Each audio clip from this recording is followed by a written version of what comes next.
warahmatullahi wabarakatuh. Kembali di channel Dokter Puskesmas. Kali ini saya akan membahas tentang pertanyaan, Dok, kan katanya kalau biar nggak obesitas itu makannya harus sesuai kebutuhan. Nah, kebutuhan saya itu seberapa ya, Dok? Agar tidak berlebihan.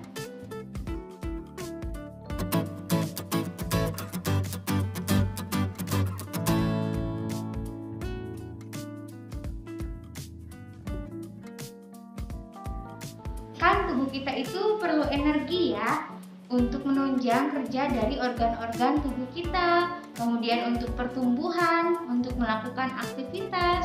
Energi tersebut diperoleh dari karbohidrat, protein, lemak yang terdapat dari makanan yang kita makan.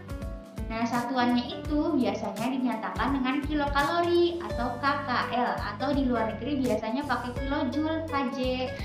Keseimbangan energi akan terjadi jika energi yang masuk melalui makanan sama dengan energi yang dikeluarkan untuk baik aktivitas organ-organ tubuh kita dan aktivitas fisik, maka akan menghasilkan berat badan yang tetap. Jika energi yang didapatkan dari makanan lebih banyak dibanding dengan yang dibutuhkan oleh tubuh kita, maka kelebihannya akan disimpan oleh tubuh dalam bentuk lemak.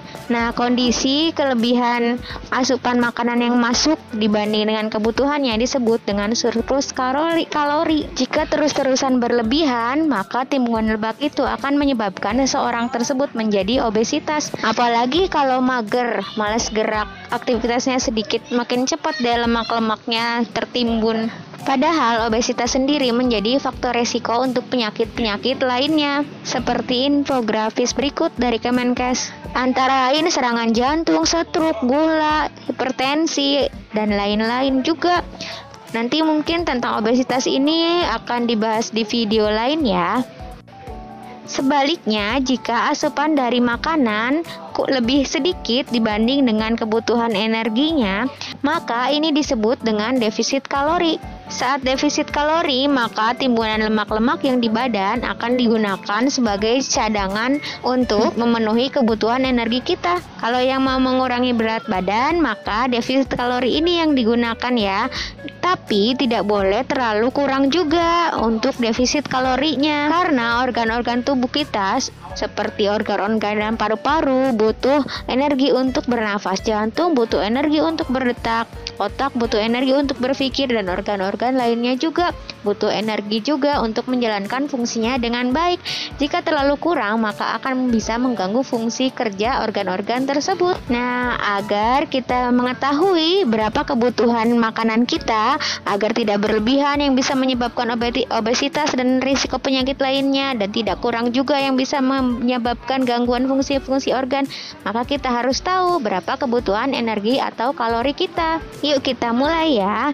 Jadi kebutuhan energi total kita orang dewasa terdiri dari metabolisme basal atau BMR, basal metabolic rate, atau bahasa Indonesianya KKB, kebutuhan kalori basal. Kemudian kebutuhan kalori untuk aktivitas fisik dan efek dari makanan. Energi tambahan untuk efek makanan ini adalah energi tambahan yang diperlukan tubuh untuk mencerna makanan, mengabsorpsi dan mengetabolisme, tapi biasanya diabaikan karena kontribusinya sedikit dibanding kemungkinan kesalahan dalam menaksir konsumsi dan pengeluaran energi secara keseluruhan, sehingga yang lebih diperhitungkan adalah nomor 1 dan nomor 2 ini. Kebutuhan kalori basal dapat dihitung dengan kalorimetri langsung dan kalorimetri tidak langsung. Pengukuran metabolisme basal dilakukan pada pagi hari terhadap subjek yang berada dalam keadaan istirahat total baik fisik maupun emosional, tidak makan selama 12 jam terakhir, serta berada pada suhu dan lingkungan yang nyaman. Ini yang kalorimetri langsung dilakukan dalam ruangan pernapasan atau alat kalorimeter bom dengan mengukur perubahan panas sejumlah air yang diketahui volumenya dan dialirkan melalui pipa pada bagian atas dan dinding-dinding ruangan. Dapat diukur jumlah panas yang dikeluarkan seseorang. Dalam prakteknya, pembuatan dan penggunaan ruangan semacam ini adalah sukar dan hanya digunakan untuk keperluan eksperimen yang membutuhkan ketelitian. Ini yang kalorimetri tidak langsung. Kalorimetri tidak langsung ini lebih sederhana dan lebih murah. Teori yang digunakan adalah bahwa bila makanan dioksidasi dan menghasilkan panas dalam tubuh, proporsi jumlah oksigen yang dikeluarkan dan karbon dioksida yang dihasilkan sebanding dengan jumlah panas yang dikeluarkan. Ribet ya ternyata pengukuran kebutuhan kalori basal kita. Nah, tapi dari penelitian kemudian dikembangkan cara menaksir kebutuhan kalori basal dengan perhitungan yang hasilnya tidak beda jauh dengan hasil pengukuran yang menggunakan kalorimetri tadi. Tadi kan disebutkan KKB ya, kebutuhan kalori basal atau sering dikenal dengan BMR juga. Nah, itu adalah kebutuhan energi minimal yang dibutuhkan untuk menjalankan proses tubuh yang vital, untuk pernafasan, untuk pekerjaan ginjal, peredaran darah, pankreas, untuk berpikir, jantung untuk berdetak, alat-alat tubuh lainnya, walaupun kita tidak sedang melakukan kegiatan apapun. Untuk menaksir angka KKB atau kebutuhan kalori basal, banyak sekali cara yang dapat digunakan. Ada namanya rumus Harris-Benedict, Mifflin, dan lain-lain. Saya akan mencoba menghitungnya menggunakan cara yang dipakai Kemenkes aja ya. Sebelum menghitung kebutuhan kalori kita harus tahu dulu, satu, tinggi badan kita dalam sentimeter, kemudian yang kedua, berat badan kita dalam kilogram, kemudian nanti dihitung berat badan ideal kita. Setelah ketahuan berat badan idealnya, nanti dihitung kebutuhan kalori basal. Setelah itu nanti dikalikan dengan faktor aktivitas dan faktor koreksi, nanti muncul kebutuhan kalori kita total dalam sehari. Sudah tahu tinggi badan, berat badan, serta usia masing-masing? Yuk kita mulai prakteknya. Kenalan dengan cara menghitungnya dulu ya. Tadi kan tinggi badan sudah tahu, berat badan sudah tahu, sekarang berat badan ideal. Cara menghitungnya adalah seperti ini.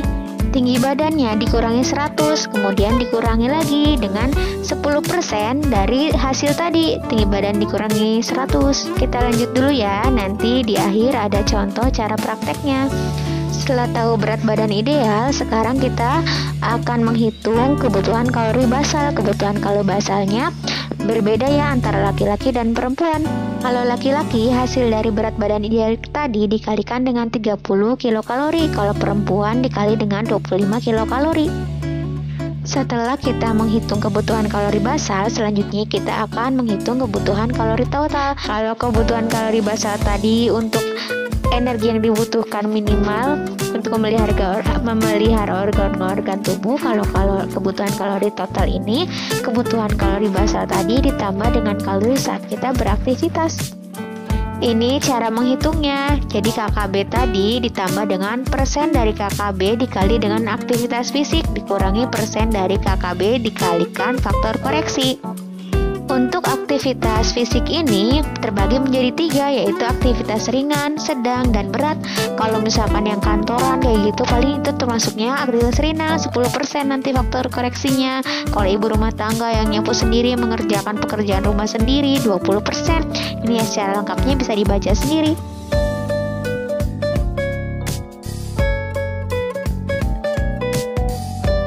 Selanjutnya faktor koreksi. Faktor koreksi ini tergantung dari usia ya. Kalau usianya 40 sampai 59 tahun nanti dikuranginya 5%. Kalau misalkan 60 sampai 69 10%, 70 ke atas 20%. Yuk sekarang kita praktek dengan contoh-contohnya ya. Ini contohnya seorang ibu rumah tangga usianya 42 tahun, tinggi badannya 165 cm. Dia kegiatan sehari-harinya melakukan aktivitas sedang seperti melakukan pekerjaan rumah tangga sendiri. Berapa kebutuhan kalori basal dan berapa kebutuhan kalori total seharinya? Tinggi badannya kan sudah tahu ya di soal 165 cm. Kita sekarang menghitung berat badan idealnya. Tadi rumusnya sudah disebutkan sebelumnya ya. Sekarang kita hitung berat badan idealnya. Jadi 165 tinggi badannya dikurangi 100, kemudian dikurangi dengan 10% dari yang tadi, 10% dari 65. Hasilnya adalah 58,5. Dari berat badan ideal juga kita ini bisa mengetahui ya berat badannya sudah ideal apa belum, selain pakai IMT yang sudah disebutkan di video sebelumnya.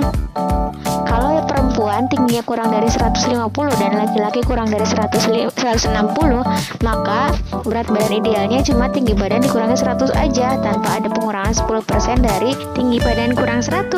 Misalkan seorang wanita tingginya 145 cm, maka berat badan idealnya adalah 145 dikurangi 100, jadinya 45 kg. Lanjut ke soalnya ya. Tadi sudah ditemukan BBI-nya ya. Sekarang kita hitung kebutuhan kalori basal KKB. Tadi kan perempuan ya, jadinya KKB-nya 25 dikali dengan berat badan ideal. Jadi 25 kali 58,5. Hasil KKB-nya adalah 1462,5. Ini kan KKB ya, kebutuhan kalori basal. Jadi kalau misalkan dia mau diet, mau defisit kalori, lebih baik jangan kurang dari ini agar tidak terjadi gangguan-gangguan fungsi tubuh. Selanjutnya kebutuhan kalori total. KKB-nya tadi sudah tahu. Kemudian aktivitas fisiknya, dia adalah ibu rumah tangga yang mengerjakan sendiri pekerjaannya, berarti 20%. Kemudian usianya 42, jadi terkoreksi 5%. Dimasukkan ke rumus jadi seperti ini. Tadi KKB-nya 1462,5. Kemudian ditambah 20% dikalikan KKB tadi, berarti 20% kali 1462,5, hasilnya 292,5. Kemudian dikurang 5% dikalikan KKB tadi, berarti 5% kali 1462,5, hasilnya 73,135. Kebutuhan kalori totalnya menjadi 1681. Jadi, jika ibu-ibu ini ingin mempertahankan berat badannya, maka dia harus mengkonsumsi makanan dengan jumlah kalori segitu. Jika ingin menurunkan berat badan, berarti asupan kalorinya harus kurang dari itu. Tapi lebih baik tidak di bawah BMR ya, atau tidak di bawah KKB ya, apalagi di bawah 1000 kalori. Wah, itu nanti bisa terjadi gangguan fungsi tubuh, kecuali dalam keadaan tertentu dan diawasi oleh dokter spesialis gizi klinis. Kalau yang mau menaikkan berat badan berarti di atas kebutuhan kalori ini ya, tapi dinaikannya bertahap. Yuk sekarang kita praktekkan menghitung kebutuhan kalori sendiri. Mulai dari tentukan berat badan ideal, kemudian KKB-nya, dan kebutuhan kalori total seharinya. Kalau yang merasa keribetan menghitung, bisa juga sih pakai situs internet. Begini caranya, pakai browser Google Chrome atau yang lainnya. Kalau saya pakai Google Chrome. Kemudian tulis kalkulator net TDEE. Kemudian pilih yang ini. Kemudian pilih yang metrik unit. Isi umurnya, isi tinggi badan, berat badan. Kemudian kita mau lihat apa, basal metabolisme atau kalori total. Kalau kalori total tergantung dari aktivitas kita. Kemudian klik yang kalkulat di bawah. Nanti muncul deh hasilnya. Tinggal diterapkan ke makanannya nanti. Bagaimana setelah penjelasan tadi? Apakah sudah tahu kebutuhan makanannya berapa? Nanti tulis di komen ya. Kebutuhan kalori total berapa, kemudian batasnya tidak boleh melebihi berapa kalau misalkan mau defisit kalori. Silahkan tulis di komen. Semoga bermanfaat ya. Sampai jumpa di postingan selanjutnya. Bagaimana penerapannya dalam makanan, insya Allah video selanjutnya ya, karena videonya ini terlalu panjang. Kalau ada pertanyaan tentang ini atau tentang yang lain, boleh tulis di komen ya.